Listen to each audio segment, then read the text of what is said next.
오늘 말씀은 민수기 6장입니다. 민수기 6장 22절부터 27절까지 말씀. 6장 22절부터 27절까지 말씀입니다. 제가 한 절, 성도님들 한 절 교독하신 후에 마지막 절은 합독하시겠습니다. 여호와께서 모세에게 말씀하여 이르시되 아론과 그의 아들들에게 말하여 이르기를 너희는 이스라엘 자손을 위하여 여호와는 내게 복을 주시고 너를 지키시기를 원하며 여호와는 그의 얼굴을 내게 비추사 은혜 베푸시기를 원하며 여호와는 그 얼굴을 내게로 향하여 드사 평강 주시기를 원하노라 할지니라 하라. 함께 읽습니다. 그들은 이같이 내 이름으로 이스라엘 자손에게 축복할지니 내가 그들에게 복을 주리라. 아멘. 네, 저희 예배 말씀 듣기 전에 오늘 봉사위원회에서 이렇게 갈비탕으로 섬겨주셨습니다. 예배를 위해서 이렇게 신경 써주셔서 너무 감사드립니다. 덕분에 저희 청년들이 많이 이렇게 와서 예배 드릴 수 있었던 것 같아요. 오늘 제가 말씀을 준비하면서는 모티브는 이런 거였어요. 온 세대 예배를 준비해야 하는데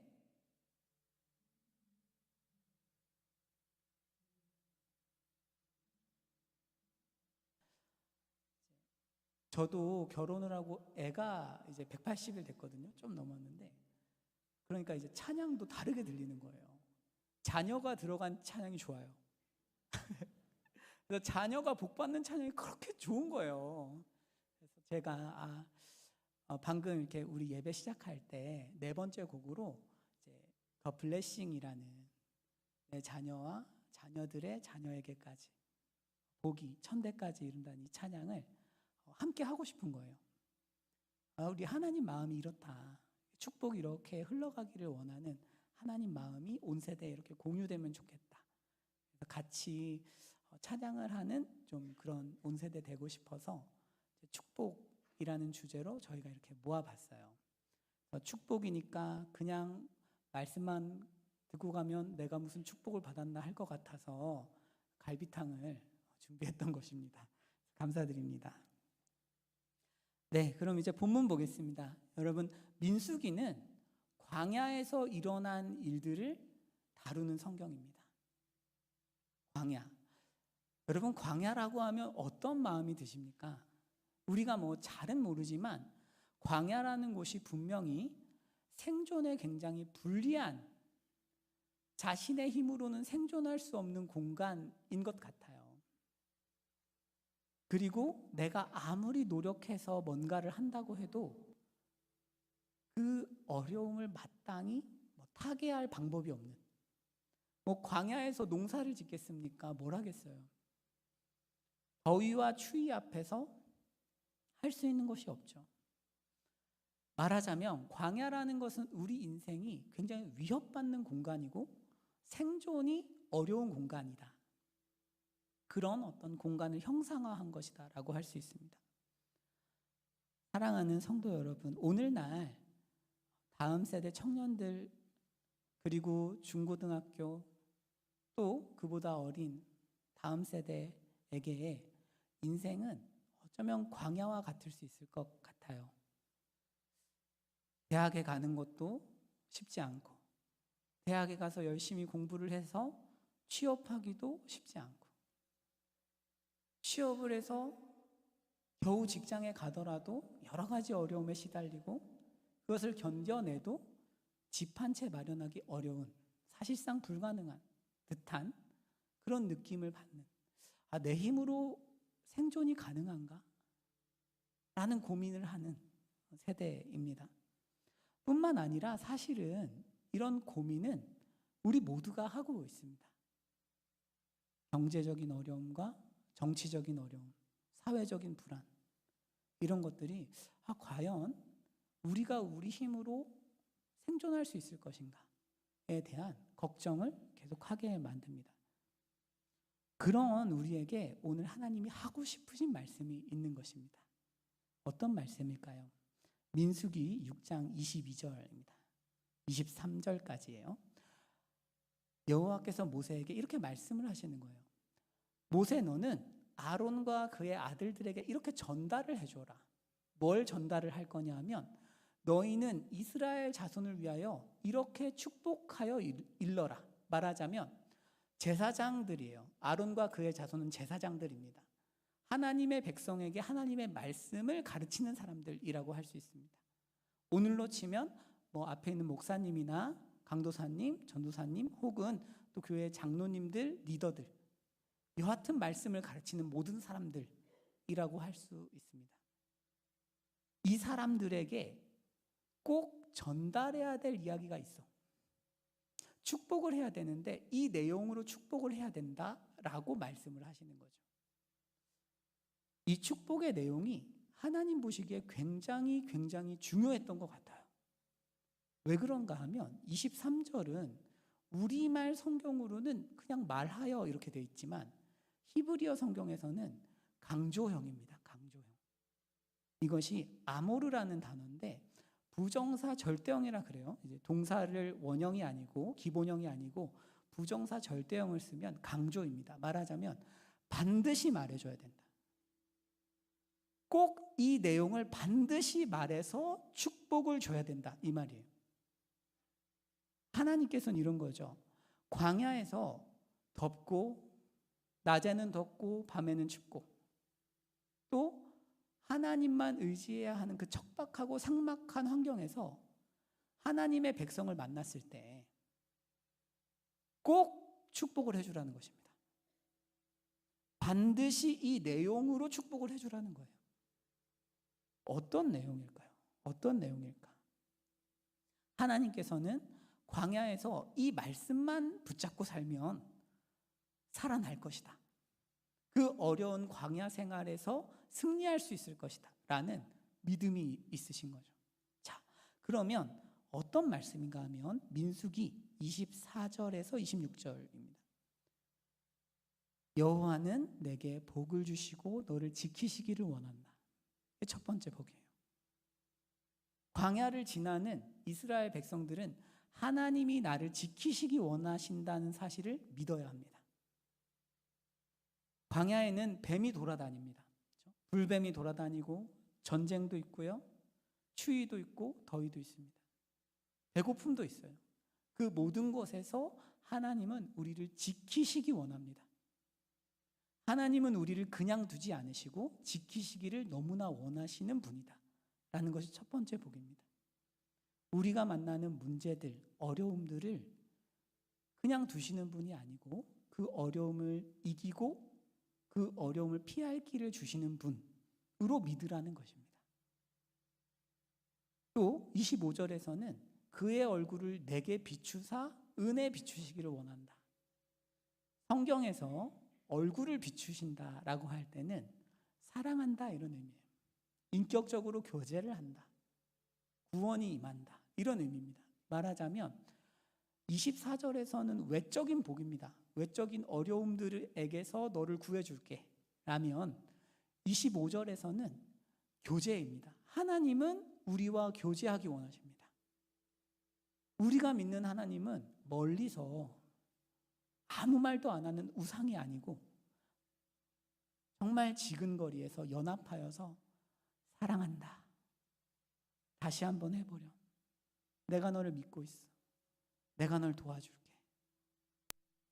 격려하고 사랑한다고 말씀하시는 하나님이십니다. 그리고 우리가 찬양하는 것을 기뻐하시고 우리의 감사를 기뻐하시며 우리가 불평할 때는 슬퍼하시는 그런 하나님이십니다. 교제하고 싶으신 하나님이에요. 이것을 믿으라는 것입니다. 그리고 마지막 26절은 얼굴을 드신다 그래요. 얼굴을 내게로 향하여 드셔서 이것은 매우 적극적으로 인생에 간섭하고 개입하시겠다는 뜻입니다. 하나님께서는 멀리서 지키시는 분이 아니고 정말 우리 인생에 하나하나 세심하게 다 간섭하고 싶으신 거예요. 그렇게 해서 뭘 하고 싶으신가 하면 평강 주시기를 원해요. 평강은 히브리어로 샬롬인데 이것은 내적으로 마음이 편한 것을 의미하는 것이 아닙니다. 물론 내적으로 마음 편한 것이 들어갑니다. 하지만 그 정도가 아니고 완전함이라는 뜻이에요. 온전함. 하나님께서는 우리에게 은혜를 주시기 원하는데 그 은혜가 어디까지 뻗어나가는가 하면 내 삶이 은혜로 꽉 찬 인생, 어느 것 하나 부족함 없는 인생으로 만들어가기 원하신다는 거예요. 제가 이제 저는 평생 제가 20대일 줄 알았어요. 마음이. 벌써 이제 40이 넘었는데 그런 거죠. 이제 옆을 보니까 막 성공을 향해서 달려간 친구들은 사회에서 조금 성공을 했어요. 그러나 가정이 깨져요. 그래, 난 성공됐고 가정만 지킬래. 좀 힘들어요, 사는 게. 삶이 온전하기 쉽지 않아요. 인간의 힘으로 가정도 지키고 직장 생활도 잘하고 커리어도 이어가고 교회 생활도 잘하고 쉽지 않아요. 뭔가 하나를 하면 하나가 비어요. 어떤 분 그런 이야기 하시더라고요. 젊을 때는 성공을 향해서 달려가고 나이 들어서는 그 건강을 바쳐서 번 성공과 돈으로 건강을 회복하려고 한다. 열심히 성공을 향해서 가족을 등지고 달려갔는데 가족이 깨어져 있죠.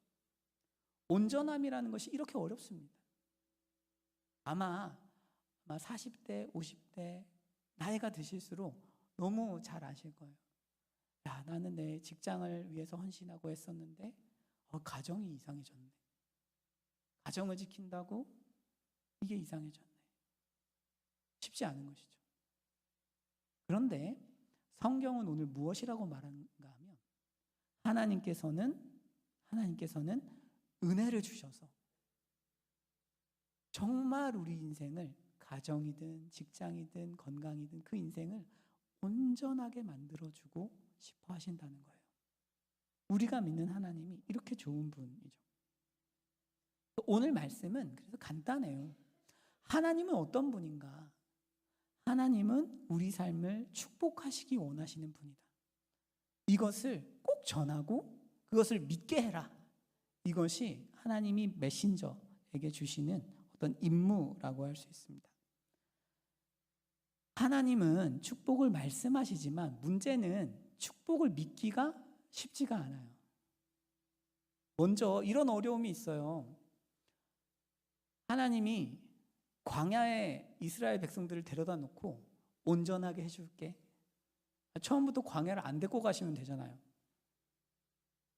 아니 광야 너무 다 부족하게 많은데 애초에 광야를 안 데리고 가면 되잖아요. 그런데 하나님은 그런 분이에요. 광야로 우리를 데려가십니다. 우리 인생은 광야처럼 어려움이 많은데 그곳에서 하나님이 믿으라고 하시는 것입니다. 내가 너를 복주기 원한다. 이것이 약속과 경험의 차이죠. 하나님 약속은 축복을 주신다고 하고 내 경험은 인생이 너무 힘들고 그래서 믿기가 어렵습니다. 하나님은 그래서 이 믿기 어려운 마음을 잘 알고 계시고 반복해서 만날 때마다 말씀을 전하라고 하시는 거죠.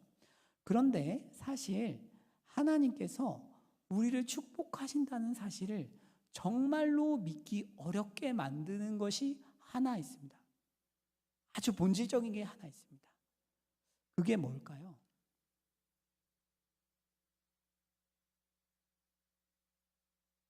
왜 우리는 하나님께서 나에게 축복하신다는 말씀을 잘 믿기 어려울까요?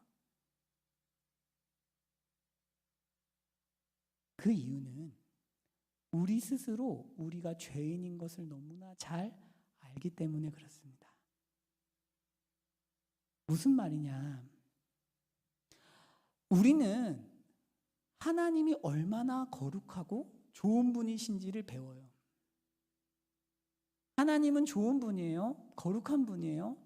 그렇기 때문에 이렇게 좋고 거룩한 분이 나를 향해서 호의가 있다는 것이 사실은 믿기가 어렵습니다. 우리는 우리 행동을 알잖아요. 우리 마음을 알잖아요. 교회에서는 참 좋은 청년이다. 야, 이렇게 교회를 섬기니까 너 정말 좋은 청년이구나. 그런데 돌아가면 이기심, 악함, 끊지 못하는 음란물, 기도하지 않는 태도, 갈등, 싸움, 세상을 향한 성공. 우리는 우리 마음을 알거든요. 내 자신은 아니까 하나님의 우리를 축복하고 싶다고 말씀을 하셔도 그 축복이 나를 비껴간다고 생각하는 것입니다. 믿기가 어려운 것이죠. 내 감정이, 내 양심이, 내 이성이 하나님의 축복은 나와 맞지 않아 라고 외치기 때문입니다. 하나님께서는 우리의 이런 어려움을 너무나 잘 아시기 때문에 제사장들이 말로만 이렇게 하나님의 사랑을 전하는 것이 그렇게 해가지고는 사람들이 하나님의 축복을 믿지 못한다는 사실을 아셨습니다. 그래서 어떻게 하는가 하면 아론과 그의 자손들, 그 대제사장들보다 비교할 수 없는 지극히 크고 높으신 대제사장이신 예수님을 이 땅에 보내주셨어요. 그 예수님은 아론보다 뛰어나고 탁월한 대제사장으로서 하나님의 사랑을 선포하십니다. 하나님께서 세상을 이처럼 사랑하사 독생자를 주셨다. 하나님은 우리를 사랑하신다라고 하나님께서 이 땅에 오셔서 선포하신 것입니다. 사람이 말한 것이 아닙니다. 저 같은 사람이 와서 하나님이 우리를 사랑하신대요가 아니고 살아계신 하나님이 이 땅에 오셨어요. 그리고 하나님께서 세상을 이처럼 사랑하셔서 독생자를 주셨다고. 너희는 축복받기 위해서 태어난 존재라고 말씀하시는 것입니다. 이것이 하나님이 처음 계획하셨던 일이죠. 믿지 못할 걸 아니까, 인간이 아무리 떠들어도 잘 믿기 어려운 걸 아니까 그렇게 하나님의 아들을 보내주셨을 뿐만 아니라 어떻게 해요? 십자가에서 죽이기까지 하시죠.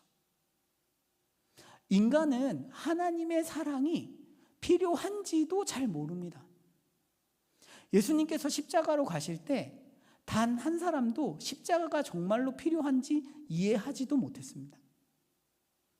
우리가 하나님의 바짓가랑이를 들고 붙잡고 하나님 저희를 구원해 주십시오 해서 내려오신 것이 아니었습니다. 인간은 아무것도 모릅니다.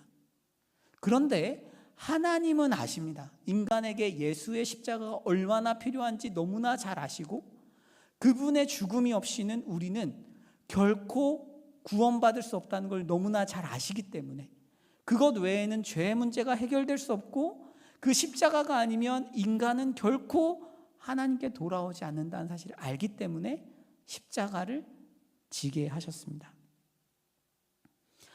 로마서 5장 8절은 이렇게 이야기합니다. 우리가 아직 죄인되었을 때 신앙생활을 하시다 보면 내가 잘하는 것 같은데 죄 지을 때가 있어요. 그리고 하나님이 나를 싫어하면 어떡하지? 근데 성경은 이렇게 말합니다. 죄인 되었을 때에 그리스도께서 우리를 위하여 죽으심으로 하나님께서 우리에 대한 자기의 사랑을 확증하셨다. 하나님이 우리를 얼마나 사랑하시는가? 아들을 우리가 죄인일 때 십자가에 못 박으심으로써 말하자면 하나님께 우리가 아무것도 잘한 게 없을 때 십자가의 아들을 주심으로써 내가 얼마나 너희를 사랑하는지를, 얼마나 축복하기 원하는지, 얼마나 구원하기 원하시는지를 확증하셨습니다. 그렇기 때문에 우리는 우리의 이성과 우리의 감정과 우리의 양심이 죄인과 하나님의 축복이 어울리지 않는다고 외칠 때에도 하나님의 축복을 신뢰할 수 있습니다. 왜요? 나는 내 행동 때문에 복 받는 것이 아닙니다. 예수님의 완전하심 때문에 복을 받는 거죠. 나는 내 행위 때문에 구원받지 않습니다.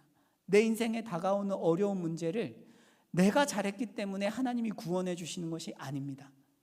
예수님이 잘하셨기 때문입니다. 나의 행동 때문에 복 주시는 것이 아닙니다. 예수님의 십자가 때문입니다. 죄인이 하나님의 축복을 믿을 수 있는 근거가 십자가라면 광야 같은 인생에서 가나안 그 영원을 바라볼 수 있는 근거는 부활입니다. 우리 인생, 광야 같은 인생, 태어나 보니 부모님도 그다지 조건이 좋지 않으셨고, 혹은 성격이 좋지 않으셨고, 태어나 보니 외모도 별로고, 키도 작고. 제 얘기하는 거 아닙니다.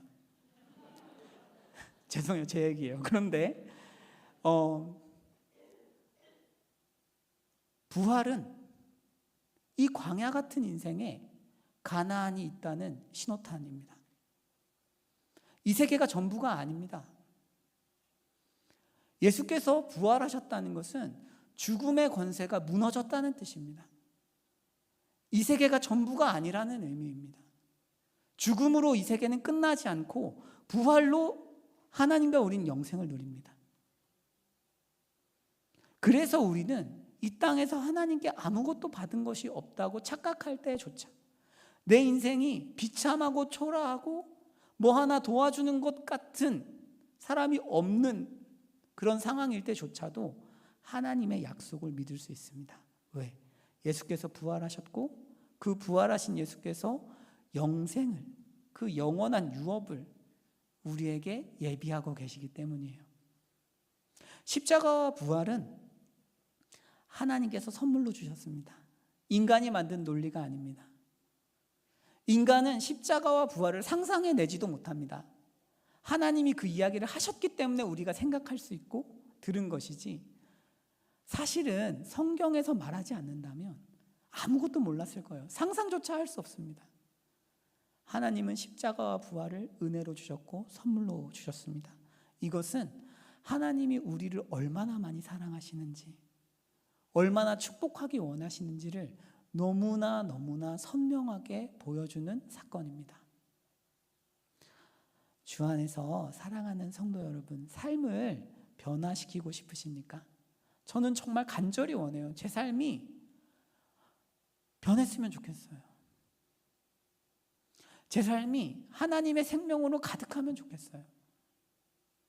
어떻게 가능합니까? 계속 눈은 세상의 것에 끌리고, 세상이 가져다 주지 못하는 것들이 아쉽고, 어떻게 삶을 변화시킬 수 있습니까? 자식을 좋은 대학에 보내면 변화가 될까요? 아니면 내가 좋은 직장에 가면 변화가 될까요? 성경은 그렇게 말하지 않습니다. 그거 역시 좋은 일이지만 하나님이 나를 사랑하시는 것을, 그 제한 없고 완전한 사랑을 믿을 때 변화된다고 가르칩니다. 이 싸움입니다. 신앙생활은 뭔가를 더 해야 되고 뭔가 애써야 되고, 이 싸움을 넘어가 있습니다. 믿음의 싸움이에요. 하나님은 나의 죄와 악에도 불구하고 나를 사랑하시는가? 내가 지금 끊지 못하는 죄악과 내 내면의 악과 어찌할 수 없는 어떤 이기적인 태도들에 불구하고 하나님은 나를 사랑하시는가? 이 싸움이죠. 하나님의 사랑을 믿어야만 변화되는 것입니다. 제 주장이 아니고 성경이 그렇게 가르쳐요. 문화 비유를 아시나요? 누가복음을 펴면 문화 비유가 있습니다. 차이점이 있어요. 이 하나님을 보는 관점에 따른. 문화 비유는 이런 것입니다. 어떤 왕자가, 주인이죠. 주인이 왕위를 받기 위해서 길을 떠납니다. 길을 떠나는데 종들에게 이렇게 말을 한 거죠. 내가 가는 동안 장사를 해라. 한 문화씩을 이렇게 나눠줍니다. 돈이에요. 우리로 치면 뭐 한 1,000만 원씩 줬다고 합시다. 예를 들어서 줬어요. 10명에게 나누어 줬습니다. 한 명은 장사를 해서 10문화를 남겼습니다. 10배를 만들어 왔어요. 그러니까 이 주인이 다시 돌아와서 10문화를 남긴 사람에게 10고을을 다스려라 가르치고 이야기하고 5문화를 남긴 사람에게는 5고을을 다스리는 권세를 줍니다. 그런데 이 비유에서 한 문화를 받은 종들 중에 일을 안 한 사람이 있었어요. 일을 하지 않은 이유를 설명을 합니다.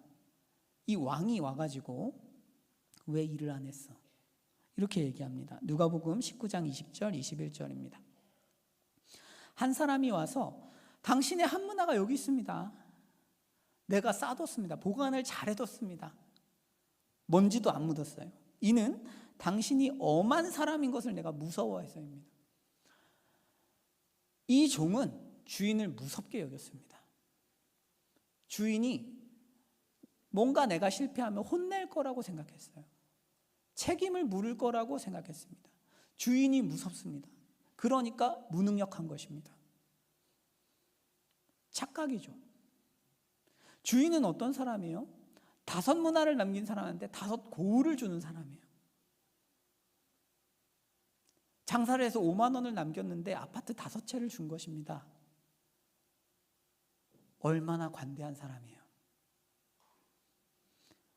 주인은 적극적인 호의를 가지고 있는 사람이에요. 종들에게 애초에 굉장히 적극적인 호의를 가지고 있어요.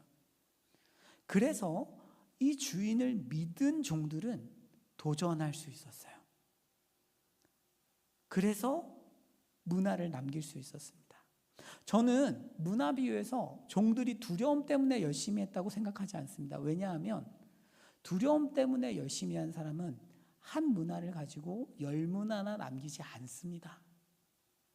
그냥 혼나지 않는 정도만 남기면 되는 것이지 위험 부담을 안을 필요가 없습니다. 종들은 주인을 존경하고 사랑했던 것 같아요. 그래서 할 수 있는 만큼 최선을 다한 것입니다. 나를 사랑하는 이 주인에게 보답하는 방법은 나 역시 최선을 다하는 것이었기 때문입니다.